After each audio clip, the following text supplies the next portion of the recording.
Welcome back to the ReaderHouse Author Roundtable. I'm Alice Stockton Rossini. Thanks for being here. Dr. Jack Farrell was a psychologist for 50 years. He wrote 3 nonfiction books over several decades. Recently, he passed away, but his daughter Helene is here to talk with us about his first published fiction book entitled Rogue Science. Thanks for joining us, Helene. Now, your dad had a wealth of experience to draw on, didn't he? He worked in the Maryland state prison system for many years, and that's why I think some of his characters in the novel, especially Sparky and Ace, and some of their criminal adventures, he's taking from his work with prisoners. And he had some exposure to gene manipulation, which he also brings into the book. Well, his late wife, Nancy Colburn Farrell, was doing cancer preventative gene cancer research, highly regarded, highly renowned at NIH for many years. So I think that's part of inserting the plant with the cocaine gene. I think that's where some of that came from. And also her talk of her lab and the character Susan and working with the other technicians. And it's about a scientist, Susan, that her and her lab partner find a way to insert a gene into a plant in the United States that would make cocaine.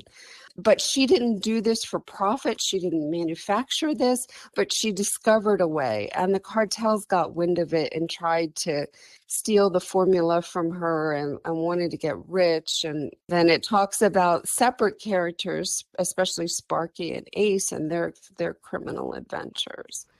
Okay, Dr. Susan Goodwin.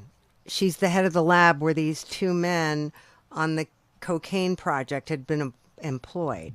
So she comes back from a ski trip, and tell me what happens. They broke in and tried to attack her, and then she killed the attacker. 2 of her technicians got killed, and then she just couldn't deal with it and ran away to Baja with the other guy. And to clarify, her hobby was archery, so she took her longbow. Yeah. And she put 2 arrows in the intruder's chest. Because they wanted the formula of how to make the cocaine, insert the plants and make cocaine in the United States and not have to smuggle it in. So she freaks out and goes, of all places, to a resort hotel in Mexico's Baja California Peninsula, where things don't work out too great there, right? Yes, and my father vacationed in Baja for years, and I think that's where, and it used to be very, very safe. It used to be completely different, but now, but in the book, it didn't work out too well. Yeah. A gangster and his assistant try to take over the hotel. They try to kill the animal livestock in a corral on a local ranch, but the animals kill him. 2 kitchen workers killed the gangster. The shared danger made Susan and a woman assistant manager of the hotel become friends. And although Susan was distressed by the additional violence in Baja, she decided it was everywhere and she might as well go back to the U.S. So I guess your dad must have had an incredible imagination, first of all. He did, and working, I think, with patients as a psychologist for many, many years, and his wife being at 36 years at NIH and NCI definitely had an influence on him. I mean, doing genetic research. I mean, do we wrap up this book here? Because if he didn't, are you going to? I mean, he had signed off on the manuscript pretty much. He was dealing with a lot of health issues, and Nancy had passed 5 years prior, and he was very sensitive. He didn't ask for my help, and when I tried, he wanted to write the book he wanted to write, not necessarily what would sell and what was palatable. I mean, he wanted what he wanted to write. He was in a writing group in Boulder for years, and it was so touching. People I didn't even know came to his funeral in Boulder and wanted to and want the book and wanted to know when it was be published. And right now I'm trying to do lower key things, like just getting it to friends and family, getting it to the people in his writing book in Boulder. I'm going to post it on my Facebook. I mean, stuff like that. So he had a writing group in Boulder. Yes, he was in a writing group for years in Boulder. So that must have helped him a lot when he was formulating his ideas for his books. I think so. He only lived in Boulder the last 7 years of his life, 8 years of his life. I live in Maryland, and he lived in Maryland most of his life. So that's the references to Baltimore. Yeah, but I mean, how old was he? 85. He was 85. So here's a man of 80 joining a writing group. You said he was in it. I mean, that's pretty incredible. Yeah. It's And I guess if you send the book out to them, maybe they'll talk about it. I mean, it's a great plot. Yeah, I got all the addresses at the funeral, and they're like, as soon as it comes out, mail it to me. And I ordered 100 copies with Fulton Books, and they have arrived. So everything's going out. One thing we also do is I'll edit this interview and you'll be a guest on the ReaderHouse Author Roundtable. And then you can get a copy of this interview and you can send the MP3 out in email, on your social media, and let people know about the book. And, they can hear you talking about the book. And I think between the two of us, we were pretty much able to put the story together here. And it's a pretty interesting story. Yes, it's fascinating. It's his last work, and I'm trying to honor that. I mean, and promote that. Well, I think that's a beautiful thing, Helene. Thank you. You've done a great thing for your dad. Yeah. I'm trying. He was a wonderful father, and he was a great, great man that always cared about other people, always wanted to help other people, regardless of their circumstances and That's awesome. Our background. Well, you know what? You've done a great thing here, and I hope you can get it out. And maybe because he's not here anymore, that'll make it even more interesting, to some people. I believe so, and I kept writing the Bolton saying, look, he died, and this is a better obituary than the one that's in the book, and a better story of his life. This book pulls from all the places that he lived and all of the experiences that he had and the people that he knew who knew about human growth hormone and gene therapy and experiences with NIH, and yeah, it's all kind of in this book. Anyway, then the author's name is Dr. Jack Farrell, and you are his daughter, Helene, kind enough to take the time to talk to me today about his book, Rogue Science. When did he finish the book? I believe he literally finished it a couple weeks before his sudden passing. What happened? He was, nobody really knows. They think it was a heart attack, a stroke. He had just visited me for Christmas in Virginia. He spent the holidays here, and he flew back, and he was living in a retirement center where there was 24-hour care. He had his own independent condo, but there was support there, and he had chest pains for 3 days, didn't think much of it, and then he was gone. Wow. Mm-hmm. Well, you know what? In a way, that's a blessing. He didn't suffer. Yeah. Mm-hmm. All good, Helene. Thank you so much for talking to me. Thank you. Thank you for taking the time I really appreciate it. Our next author thought he knew everything there was to know about his dad until he decided to publish the book his dad wrote before he died. John Alutto Jr. was in the auto parts business with his dad in Oyster Bay, Long Island for decades. John Alutto Sr. retired and decided he was going to write his story entitled Johnny's Journey, a Greatest Generation Epic, after a visit to a Chinese restaurant. So what happened at that restaurant? He got a fortune cookie that said, "You're a wordsmith, you should write a book." So he spent 6 years in his office, in his house, upstairs, writing a book. That's amazing. Very. And he grew up in Harlem, Harlem, New York, at the Italian section of Harlem on 111th Street between 2nd and 3rd Avenue. So he actually wrote 2 books, one about growing up in Harlem, and on his 18th birthday, he enlisted and he went to Europe on his big adventure in 1944. So that was the second book, was his, he re-enlisted, so he was in the Army till 1947. So that was book 2, and I combined it. He died in 2009, and my mom went into Bristol. She got Alzheimer's, but when she passed away and I sold the house, there was the book sitting there. You weren't allowed to read the book when he was alive, because if he didn't like you, he said it in the book, and he didn't want to take flack. So I decided, it took me in 2024, I decided on New Year's Day, my resolution is I'm getting this book done. And I went through Fulton Books and I finally got it published. Oh my gosh. Did you find any surprises in there? Yeah, I might have a 85-year-old sister or brother in Germany. Yeah, that was the big surprise. Did your mom know about that? No, but I'll tell you a very, very funny thing. So after my father died, I read the book after he died. And according to the book, my father had relations with many, many women in Germany, according to the book.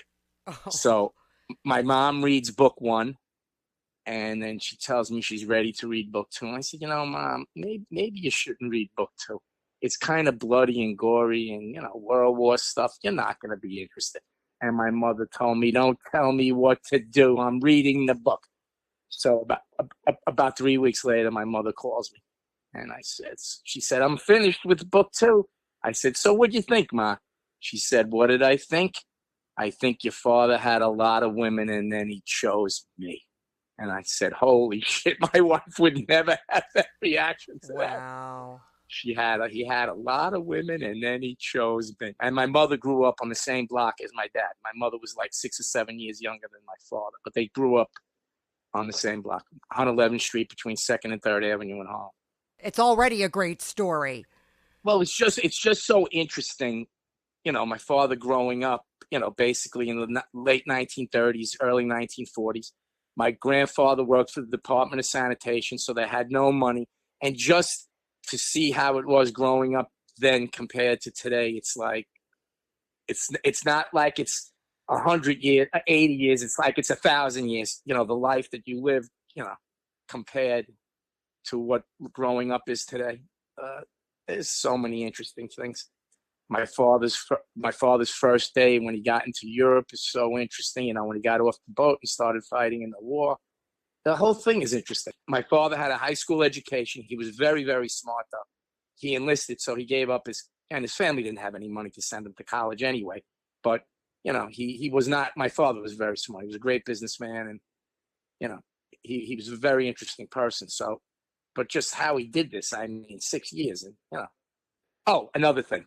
He writes the book. He doesn't say he's Johnny Alutto. He says Johnny Stompanato. He named the book The Life and Times of Johnny Stompanato. So do you know who Johnny Stompanato was? No. Okay. So Johnny Stompanato was a mobster, a good-looking man, and my father was very, very egotistical about his looks. I had 2 brothers. One of my brothers passed away. So my father had 4 children, 3 boys and 1 girl, and none of us had my father's ego. My father was crazy about his looks. He got a hair piece. He dyed his hair. And so Johnny Stompanato was a very good-looking mobster. He leaves New York. He goes to California, and he gets in B movies. So he starts to date Lana Turner. And one day he's having a fight. He's physically abusive to Lana Turner in Lana Turner's kitchen. Lana Turner's 14-year-old daughter gets a knife, stabs him in the back, and kills him. So it was a major trial of the 14-year-old daughter. She was eventually found not guilty. But I wanted to get involved with this. So I said, why did my father do this? So I changed the name of the book to Johnny's Journey. But all through the book, my father's referring to himself as Stompanato, not John Alutto. So the whole book, I didn't change. Is that confusing at all? No, not really. It's confusing, I guess, to my siblings, but, they knew about it, and my relatives who read the book, but it would not be confusing to anybody else. So, he didn't, like his I only, he probably passed away when I was 10 years old. His Uncle Tid, his mother's brother, was yeah, for confirmation, he was his sponsor, and my father gets a little ring, and everyone else had a diamond chip in the middle of the ring. And my Uncle Tid was notoriously cheap. So my father's ring didn't have the diamond chip in it. And my father had enough courage at 9 or 10 years old to say, "Hey, Uncle Tid, there's no diamond chip in this." He says, you know what? I just don't want you to lose the ring or anyone steal it. When you get to be 16, I'm going to take the ring back and I'm going to put the diamond chip in. And my father says, "Well, Uncle Tid died and I'm an old man. I'm looking at the ring. It still doesn't have a diamond chip."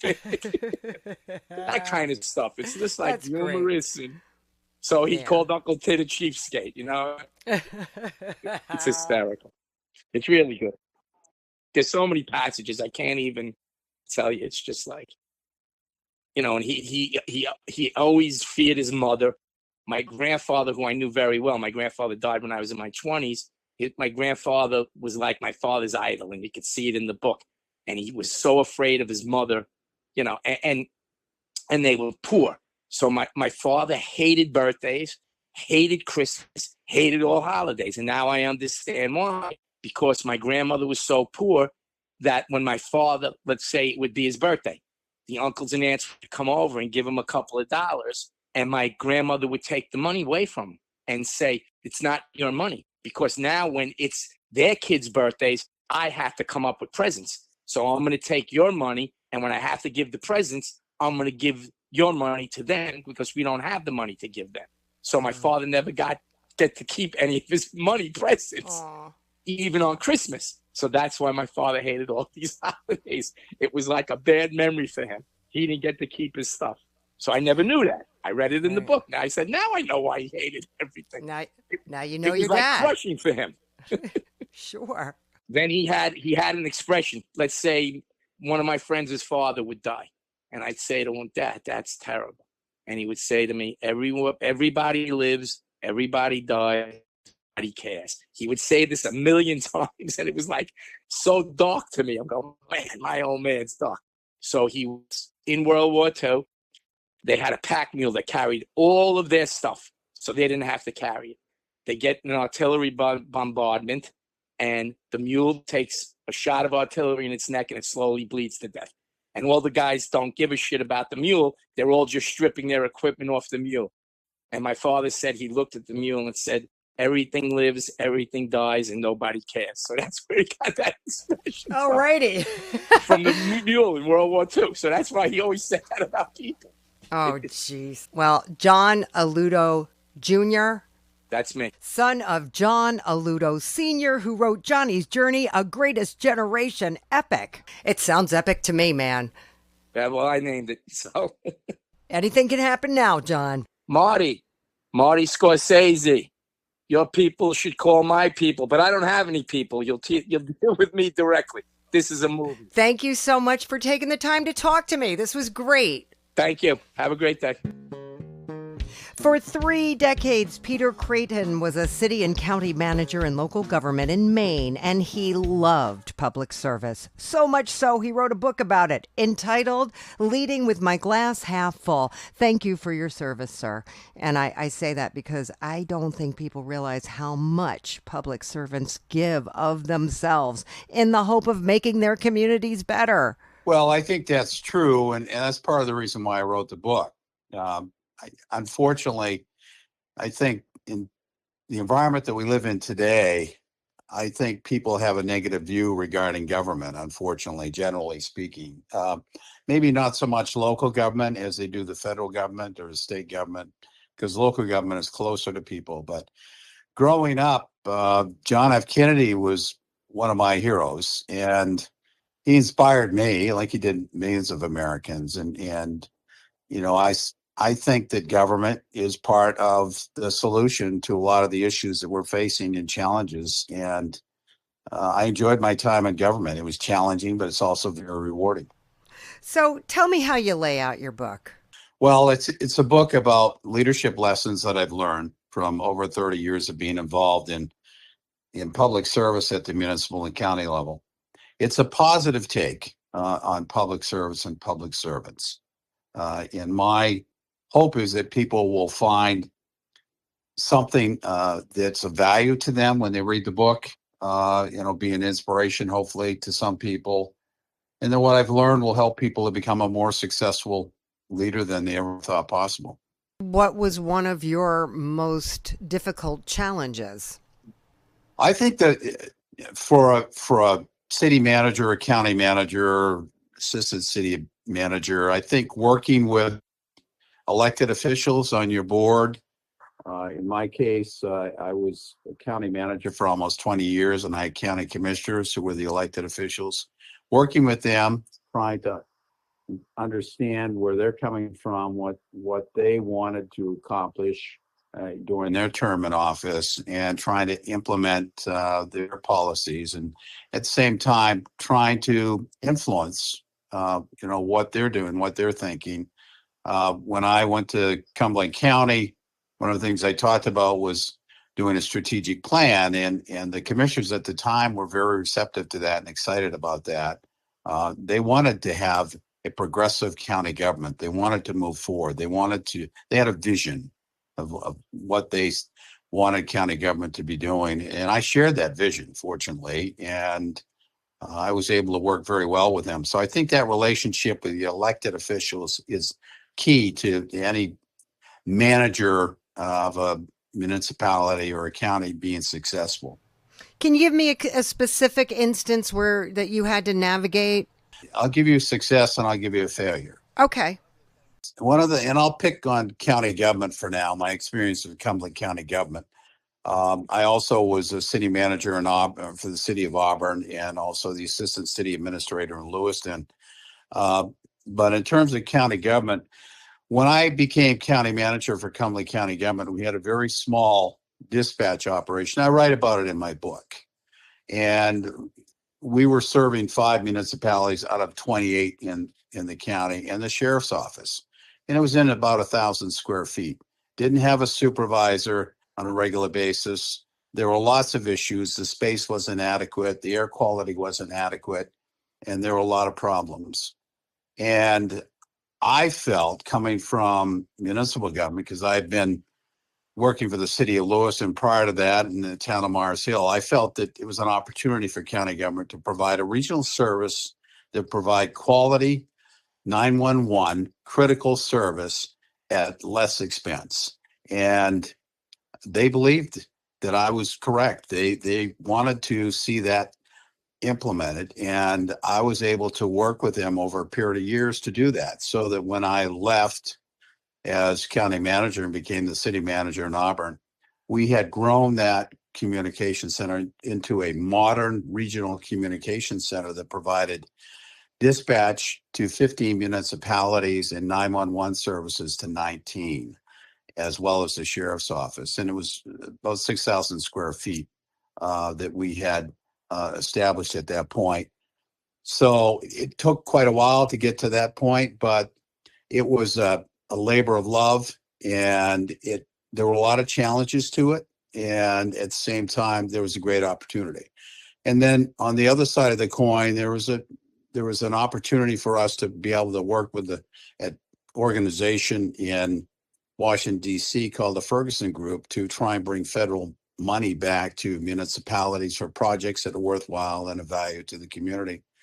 And I tried to get municipalities on board with that, and tried to get the commissioners to be supportive of it. And we ran into a difficult budget, and the commissioners decided not to opt to do that. And I felt that was a very huge mistake, and it really was a big disappointment to me. But it shows, not everything that you do, whether it's in the public sector, the private sector, nonprofit world, not everything that you do is going to be successful. So you see something that you want to do, and you try to work with people to accomplish it, but you have to realize not everything's going to work out the way that you want it to. How much does ego play into what gets done and what moves forward. Do you feel that that's an issue?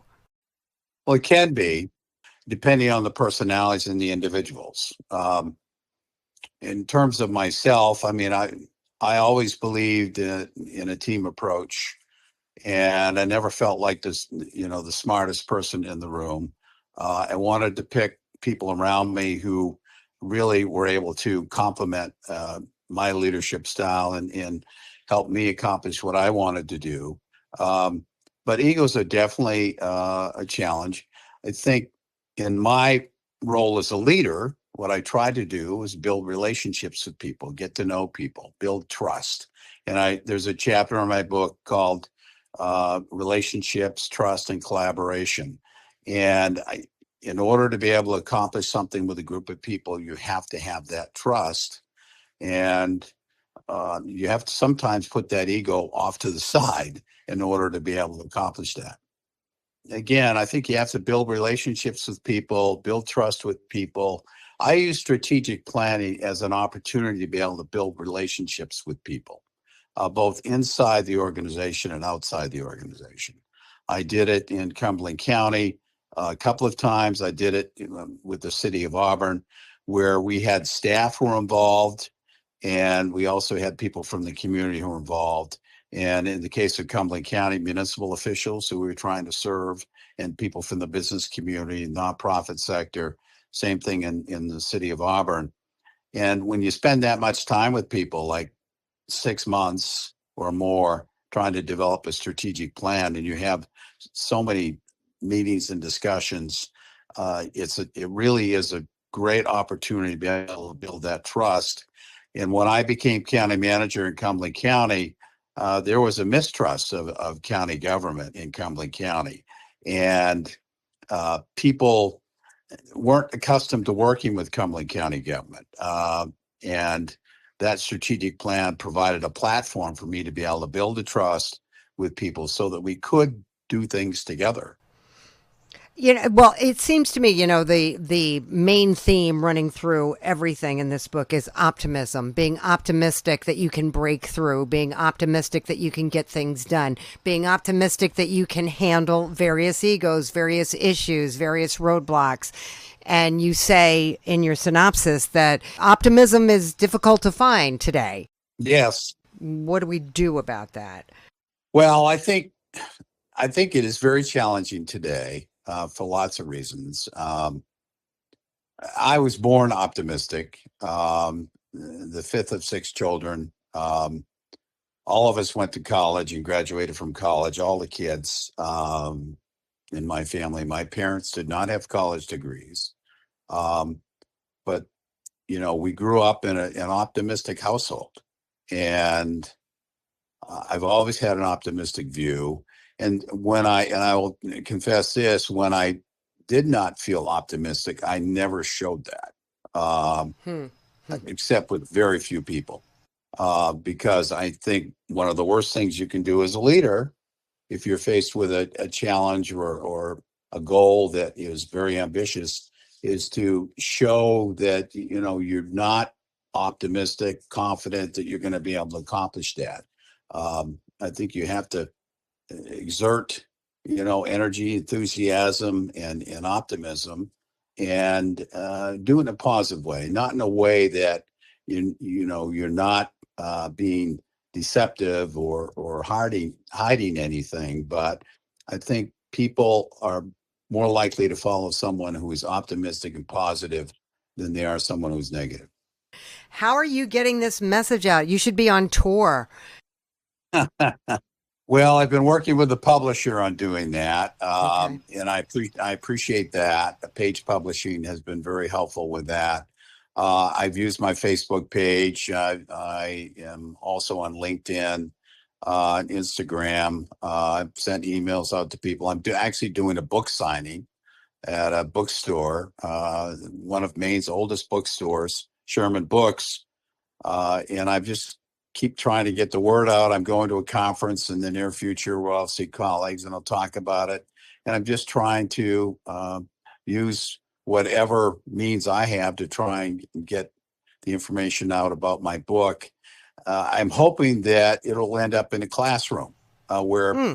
people who are interested in becoming managers, assistant managers, becoming public servants will read my book and learn about some of the lessons that I write about in my book, and that it will be helpful to them as students, as people who want to become city managers or county managers someday, or town managers. I can see that happening, Peter, I hope so. just because you're so optimistic. All right. I hope so. Peter J. Crichton, author of Leading with My Glass Half Full. Thank you so much for talking with me. Oh, I appreciate the phone call.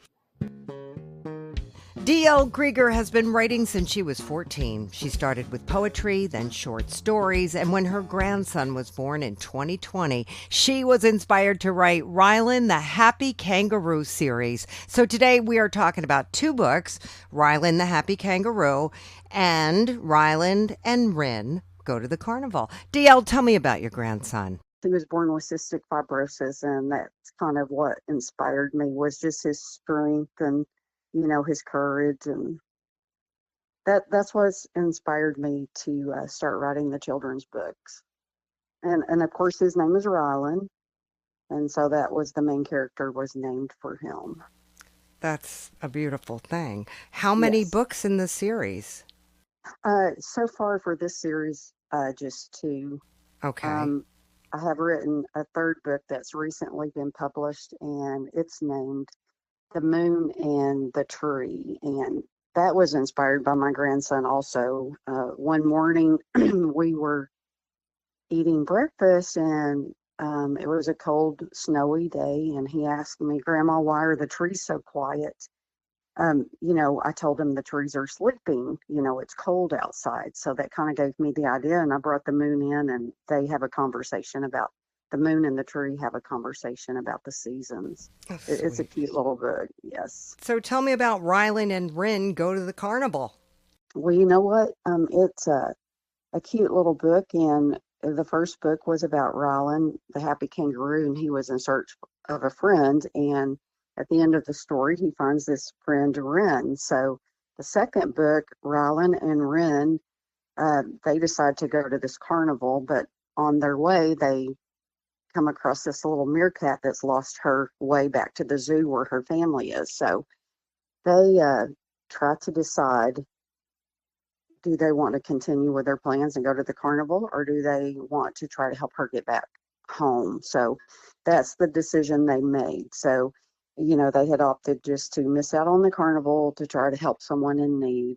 So they take the long trip back, and the story talks about the different animals they come in contact with. A little frog, which was in the first book, and I just referred to him as Mr. Frog, and he was grumpy. And he talked to them a little bit, and they invited him to go back to the zoo. And he told them he didn't like the zoo. And they did come across a crocodile that came out of the water, and he had a toothache and he needed some help. And so they stopped and helped him. And so they continued their trip on back to the zoo. And lo and behold, when they got there, the zoo was closed. They could not get up close enough to ring the doorbell. So they realized they would have to sleep outside. And what they didn't realize is the crocodile had followed them back because he just so appreciated them. And so he told them when he got there, he's like, "I can climb and I can ring this doorbell." So he did that. And the zookeepers came and they let everyone in. But the end of the story was that the zookeepers appreciated all of the help. So they threw this big carnival, and there was just lots of rides and cotton candy. So basically, Rylan and Ren did get to go to a carnival, but what was the most important thing to them was they were able to help someone in need.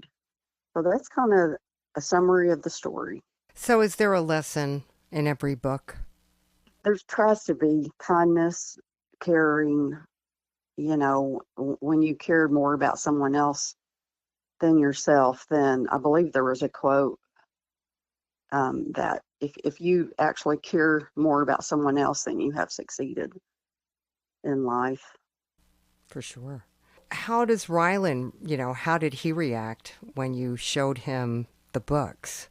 Oh, he just enjoys the books. He thinks they're fun. He likes to get down on the floor and read them and look at them, and he'll ask questions. But he realizes that I've written these books, and he realizes that, that the kangaroo, the main character, was named for him, and so he has a lot of fun with it. Are you able to read these books to other kids? Yes, as a matter of fact, the first book I did go to one of the local libraries and I read, and I am I'm setting up some readings with some local libraries now that I will be going to, and I will be reading to some of the children, and I generally take my books and donate those to the libraries. So, Have you found that difficult, or do they know you? the Boone County Library, they know me now. They didn't before. Um, and one of the other libraries, they know me just because I'm local. And they did tell me the other day that they are going to start some program for the local artists and authors and all. But I'm not well known. I mean, if you Google my name on the internet, several things come up, and I have had some interviews with some local news stations over in Northwest Arkansas. But the libraries, they do welcome me. I mean, that's wonderful. I think, I can tell you the most difficult thing for most of the authors I talk to is getting into a bookstore or a library just to do an author talk or to read the book or to do a signing, so any advice you have would be greatly appreciated. I just make the phone calls. I introduce myself. I tell them a little bit about the book, tell them I would like to donate, a copy of the book, and would it be possible if I could come by one day and read to the children? And normally, a lot of the libraries, they do have little sessions where people can come by and read. So, of course, they just welcome me to do that. I believe I have a reading in Harrison, and that's the Boone County Library. And what I will do is I will contact the local newspaper and ask them if they'll come over and maybe do a quick story on it. Nice. That's what they did last time. Yeah. And my main focus is I would really like to bring awareness to cystic fibrosis, and I try to do that through my books. How do you go about doing that? The newspaper, I spoke with them about that. And the last article they wrote up, they did write up about Rylan and that he lives with the condition of cystic fibrosis. And, they put a little bit of that in the newspaper. And what was wonderful about that is I had always wanted to be involved in the Cystic Fibrosis Foundation. However, it was a little overwhelming to go out onto the internet and try to figure out who to contact and who to get involved. But when the newspaper wrote that article back, this was in 2023. When they wrote that article, I received a phone call from the newspaper, and they said the Cystic Fibrosis Foundation had reached out to them and asked for my contact number. And so I said, yes, please provide that to them. And then that day I received a phone call from the director of the Cystic Fibrosis Foundation. So I was able to get involved with them, get Rylan. We created a Team Rylan, and we're able to start going to the walks and start helping raise a little bit of money. That's great. So, but anyway, that book enabled me to do that. I mean, it really helped me to do that. Someone that actually knew me read the article, and her grandchildren has cystic fibrosis, which I was not aware of, and she contacted the foundation, which she knew who to contact. That's great. So it just all worked out. I mean, it was a beautiful thing. So yeah, a whole new world opened up for you. It did, and that was really important to me because cystic fibrosis, it's, my grandson is doing very well, but it's a very challenging condition to live with. I won't say a disease, but a condition, right, because it can be managed, but it has to be managed. And anyway, it is challenging. Yeah. But Rylan's doing great. He's a happy little boy. He's smart. He's energetic. And that's great.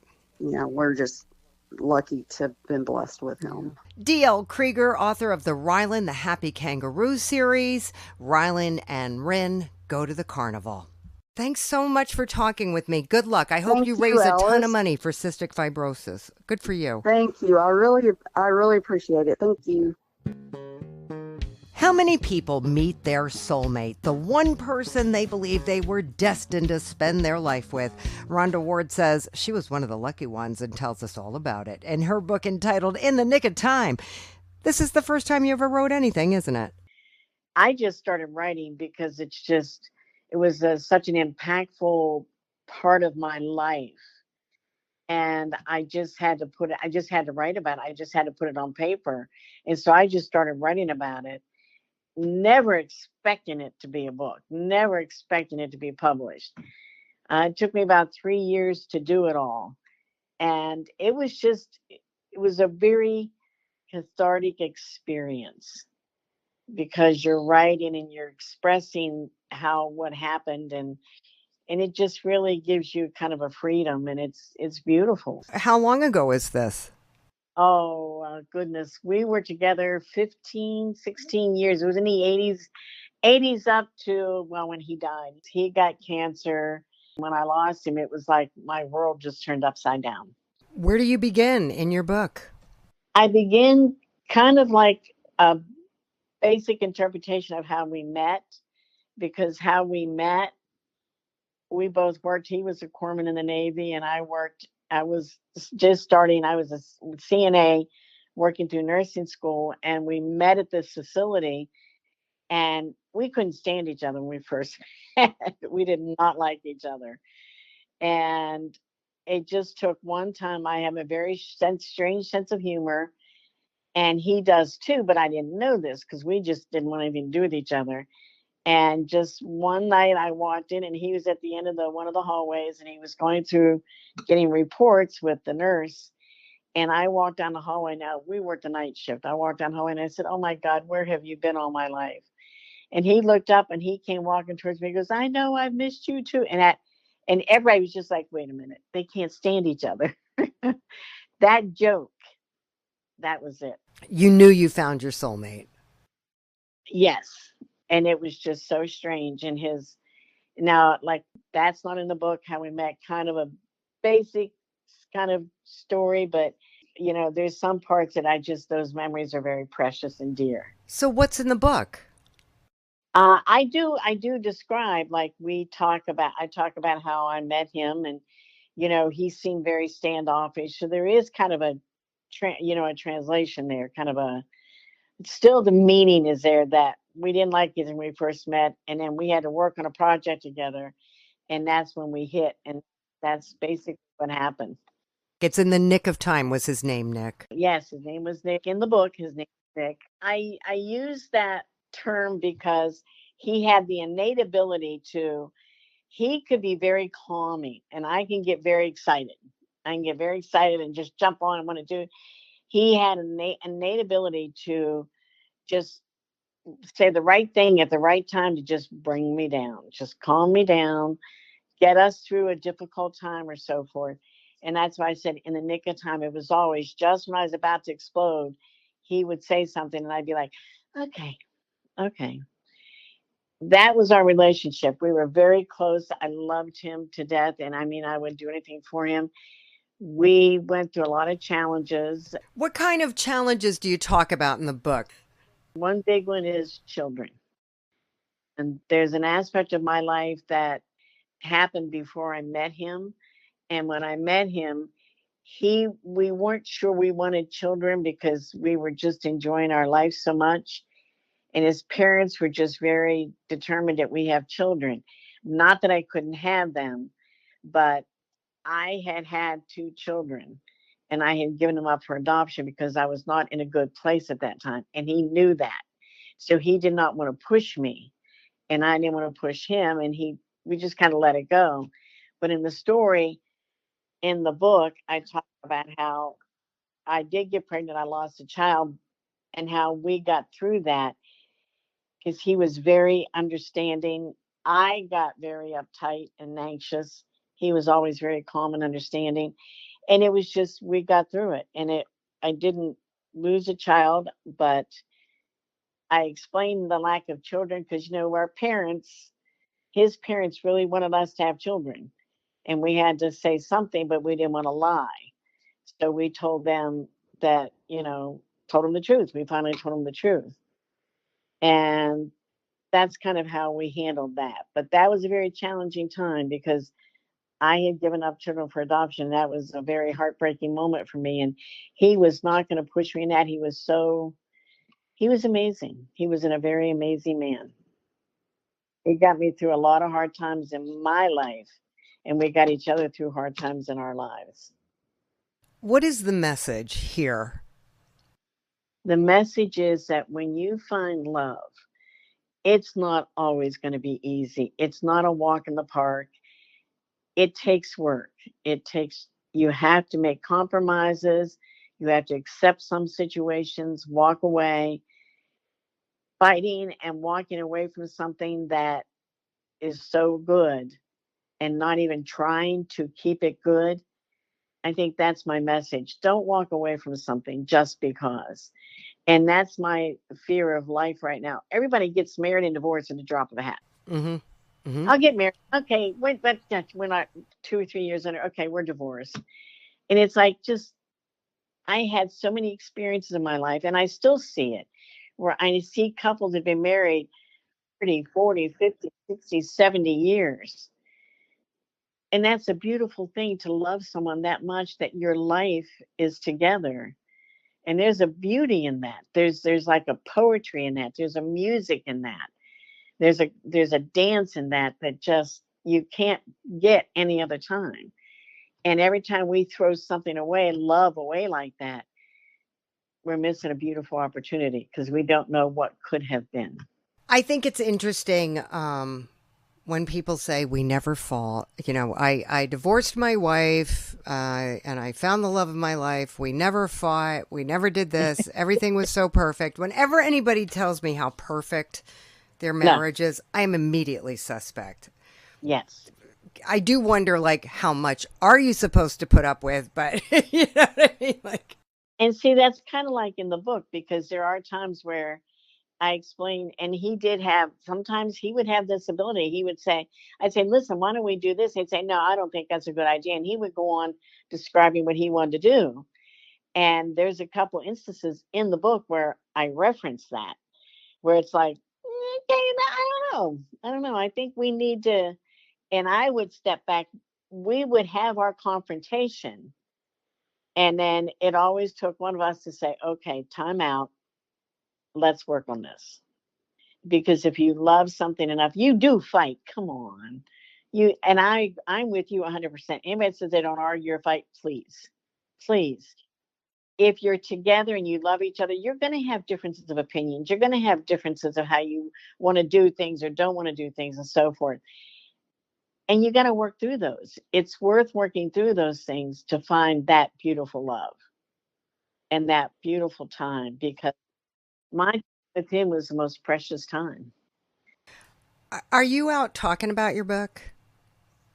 Not yet. Not yet. This is still kind of new to me, because when I first sent it off, friends kept saying, send it off, send it off. I'm like, yeah, okay, it's not going to get published. Well, it got, and they came back and said, Jen, we want to publish it. I'm like, are you kidding me?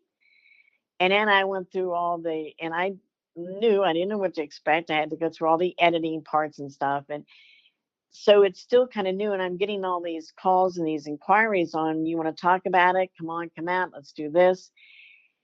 And it's still, I'm humbled that somebody found my book worth writing, worth publishing.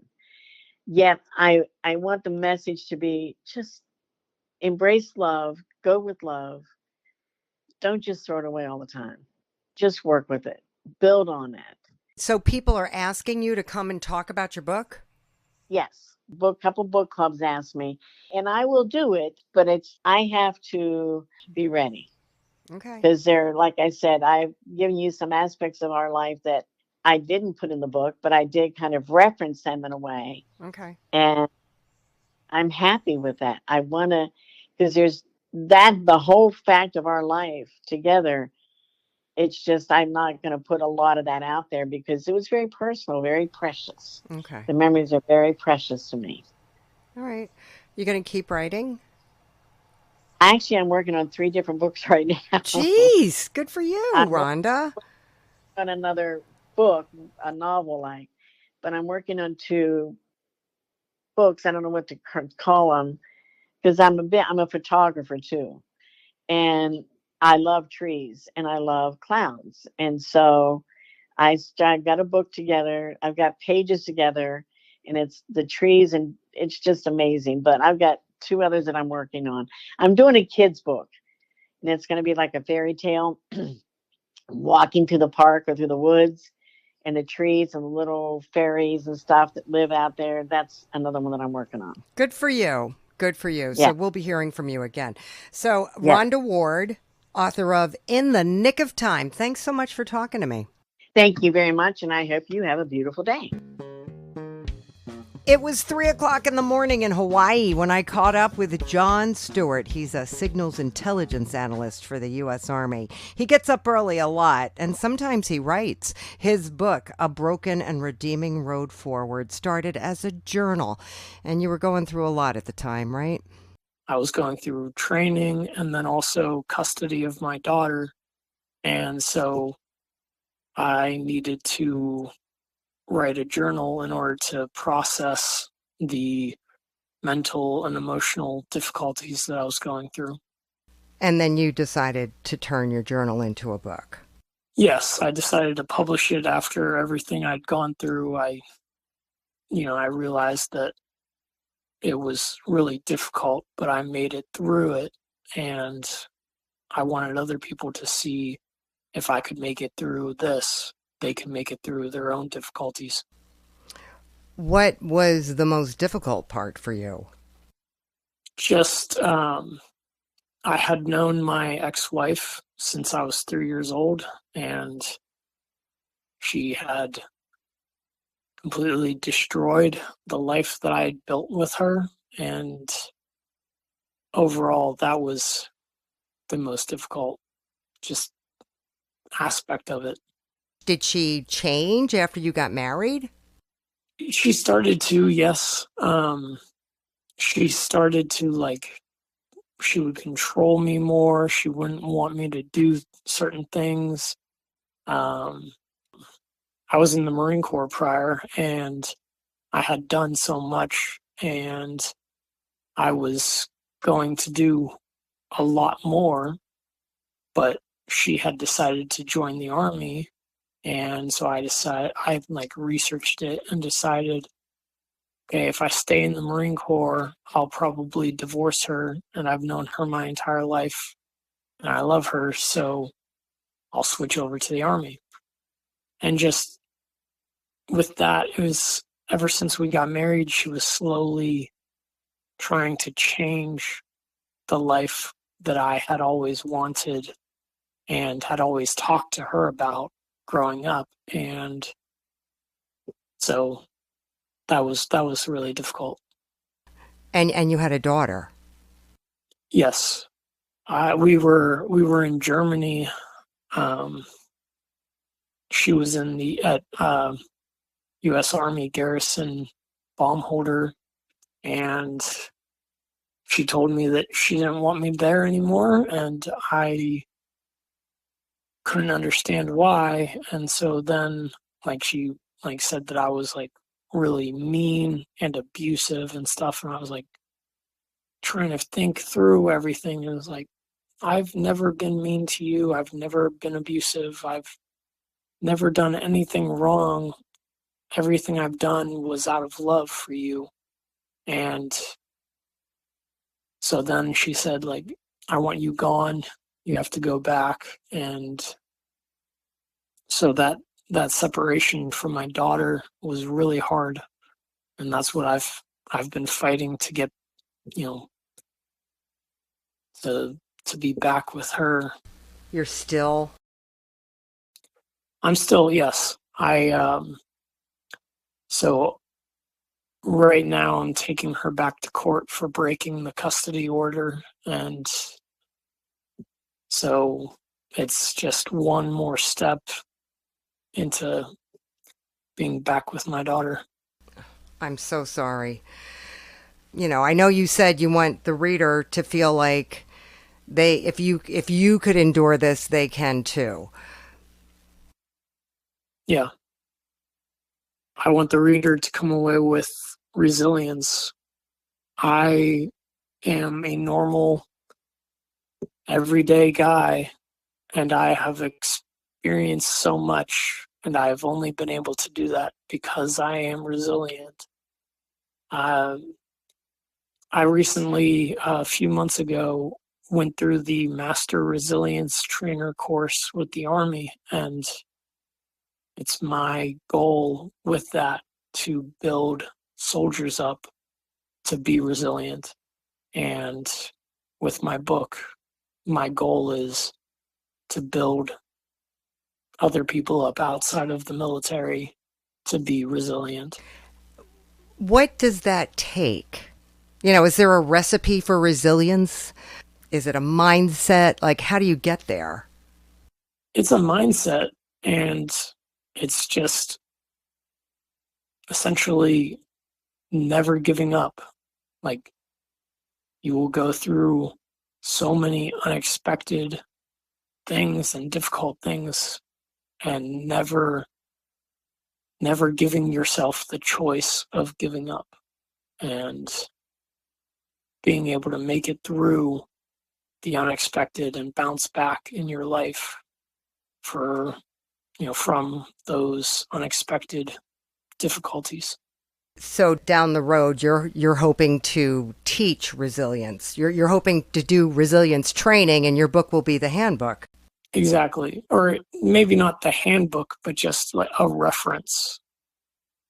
So I'll listen to them. I'll discuss what they're going through, and I will say, talk about the examples that I've gone through. Like, I've gone through physical, mental, and emotional turmoil in my life.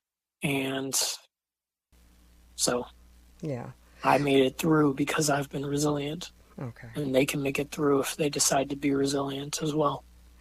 Why did you pick the pen name John Stewart?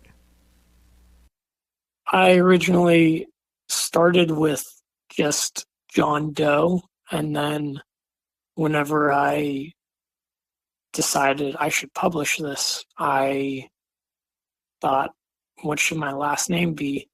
And I think that I was watching a YouTube clip of the comedian Jon Stewart, and that stuck in my mind, and I think that's what caused me to change it to Stewart. It's definitely recognizable. All right. John Stewart, author of A Broken and Redeeming Road Forward. Thank you so much for talking to me. Thank you. With an email like The Written Gnome, it's no surprise Laura Shortsleeve is a writer. It's been on and off over the years, but it is definitely on again. Now you've got your first published book. It's entitled Fiona. So what got you going again? Well, my daughter started going to school, and I've been telling her stories about different things her whole life, and I decided one day that I had the time, and she was in school, so I decided that I was going to do something that I really wanted to do. I've been writing my whole life, but I had given it up for a long time when I became working, and then becoming a wife and a mother, and I decided to get back to it. And I started with leprechauns because my daughter really loves the fact that we're Irish, so she gets a kick out of it. She embraces the Irishness. Oh, she she does very much so. That she will sometimes get into fights with her friends because they don't believe she's a leprechaun. So. Oh, is she a leprechaun? She is, right? She's totally a leprechaun. She is. She's 7, so she embraces that very, very much so. Well, what did you come up with? So it's about a girl who is a leprechaun, and she she falls in love with a guy from her past who she thought was long lost. And they both suffered a tragedy. Her brother was lost at sea, and they both experience a lot of pain from that. And they discover their love can get over that. And then she gets her powers eventually when she turns 21, which is in the next book. He has powers because he's already 21. She doesn't get them until she turns 21. Okay. So what's going on in this book? It's a love story.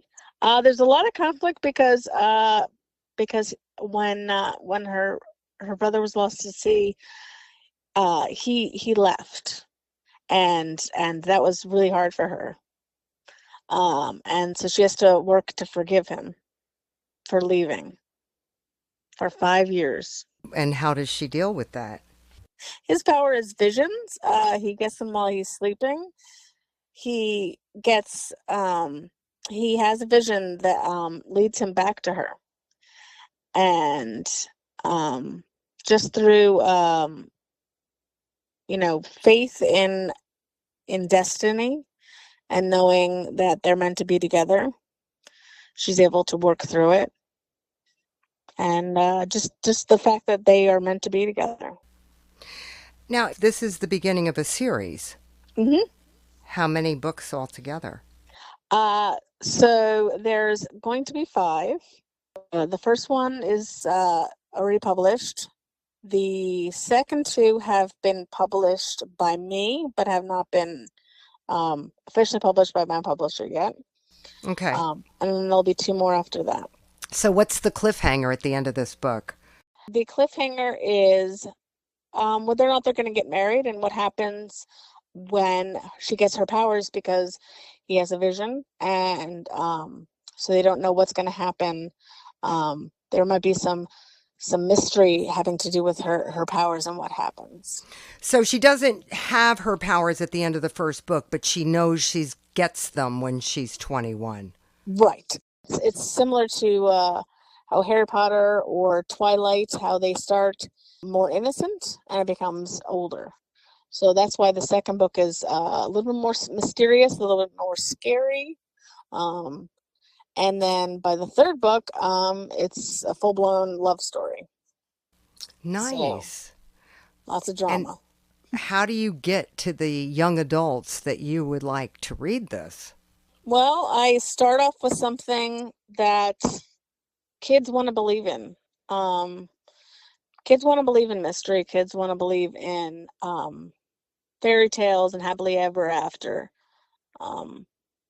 And even kids as young as Alice want to know what happens with leprechauns, what happens with things that they think are real, or think that it would be nice if they were real. And you go from there. You start off with something fun. Do people know you wrote the book? People do. People who are in her school know about my book. In fact, a lot of the teachers have actually bought my book. I also have them in all of the local libraries. And I'm open to doing book signings, but I'm first have to talk to the actual bookstores first. I'm on Instagram. I'm on TikTok. I'm on Facebook. TikTok, I have videos talking about my book, and other ones are just blasts of Instagram pictures from the covers and me not talking about my book, but just describing the book visually. So. Okay, so is that good? Are you happy with that? I am happy with that. I also actually have on my publisher's website, on their YouTube channel, they actually have a trailer for my book. So. Oh, great. So I wanted to ask you, you said you've been writing your whole life. What kinds of things did you write when you were younger? When I was younger, I did a lot of poetry, and then short stories as I got into high school. But then I went off to college and thought I had to do things a certain way, and that's how I ended up with 2 different degrees that have nothing to do with writing. So, what did you end up doing? I have a bachelor's in criminology because I thought I was going to be a social worker. And then later on, I got a master's in accounting because I thought I was going to be an accountant. And I ended up graduating with my master's a month after my daughter was born. So you didn't go either way.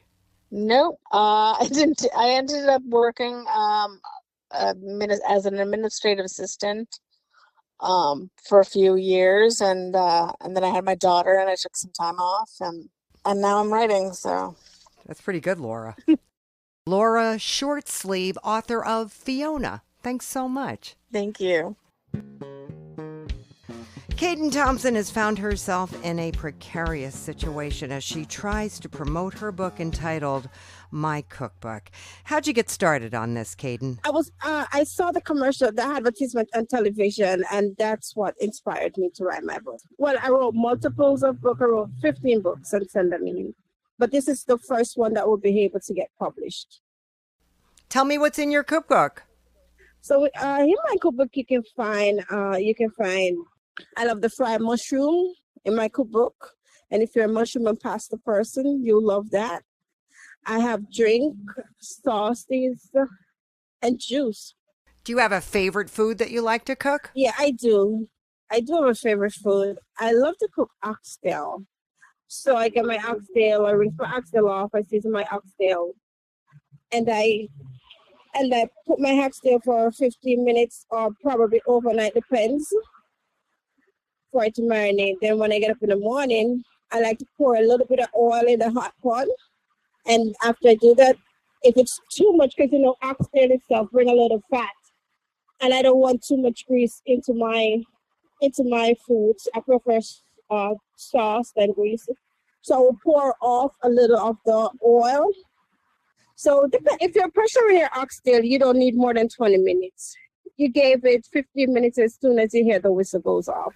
Okay. Then you put your pressure cooker to cool down, or you can just run it on the water. You run down the water, you don't need more than five minutes to get the weights lifted.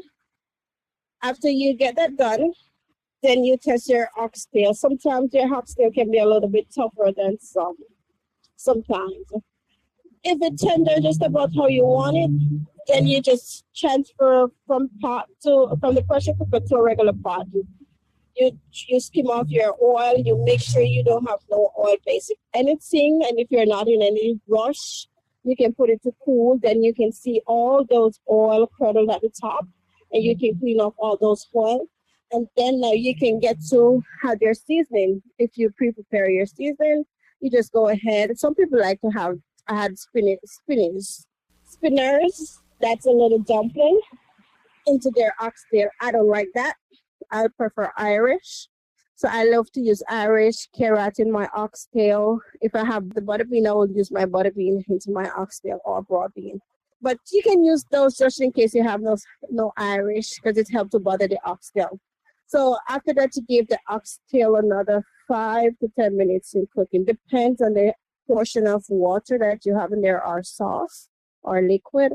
Depends on the portion that you have in there. Then you just go straight into seasoning. Put on a low flame and make sure everything cooked. You had a little seasoning on it to make sure that you bring back all those flavor, and then you're good to go from there. Where did you get your recipes? Yeah, so all my recipes, I'm a creative person and I'm an inventor. And upon me being a creative person, I like to try different stuff whenever time I'm in the kitchen. So in the kitchen, and I feel like I need a little rum. So a little rum would come to me. I feel like I want to do a little sauce. And say, for instance, I have a little nectarine or peach or plum, or it depends what I have in the kitchen. How many recipes are in the book? I have about 5 different sauces, new sauce. I don't think no one have ever tried. No, those sauces have never been made or tried by anyone. So I believe I have about 5 different sauces and about 15 recipes. And are you telling people about your book? Do you get to cook for people? Do people know that you're a cook? I guess they know that I am a cook, but they're waiting until I get my personal home because where I'm at, I cannot cook. I cannot invite no one there. So I have to wait until I get my personal home. Then I can expand. I can do more word of mouth. I can do more publishing about my books. But as for now, it's just what come with the package I'm working with. I'm trying to see if I can work with my local library to do a book signing off and talk about it. Now I'm limited until I get my home. Okay. So where do you live now? So right now I'm living in the street. I'm homeless. Oh my gosh, I'm so sorry. Yes, I am. Thank you. I am. So that's what I'm working on. I'm working on getting off the street at this moment. You should write about that. Yes, I will. I'm definitely going to put it in a book.